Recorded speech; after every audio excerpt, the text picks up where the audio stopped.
ได้ดีนี่เขามาเลยสปีซี่ที่เขาใส่เปลี่ยนแพ็กเกจใหม่สปีซี่สนองนี่นะครับเปลี่ยนแพ็กเกจใหม่เขาเอาตัวนี้เปลี่ยน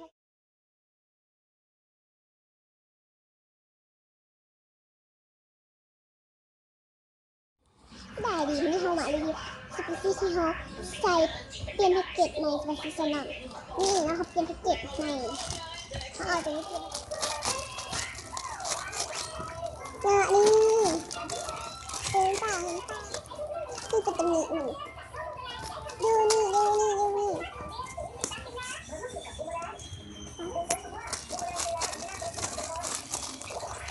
มันเขาเปลี่ยนวันที่18เดือน8 2017นั่นเองวันเนาะนี่ตัวนี้ก็อันนี้ก็มีหูนะเป็นกินของแอปเปิ้ลนะพี่เคยได้กินของแอปเปิ้ลแต่กินของแอปเปิ้ลออกสตรอเบอรี่หน่อยนึงที่ละเส้นแล้วก็มันอาบเห็นนี่นะอุ้ยบาร์บี้ลินนะเย่เด็กขอซื้อเดี๋ยวซื้อแต่นั่น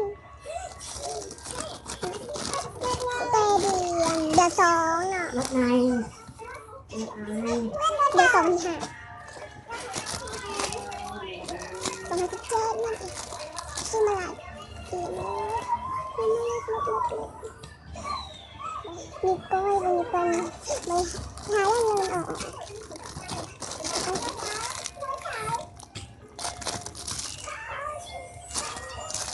ดูคนเพื่อเลยก็ต้องรีบไล่เนาะตัวร้านที่เก็บเนาะมานี่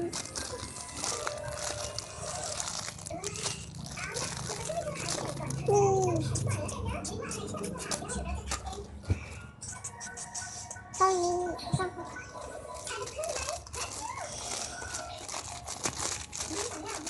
อายุหนักไม่ได้มีเสียง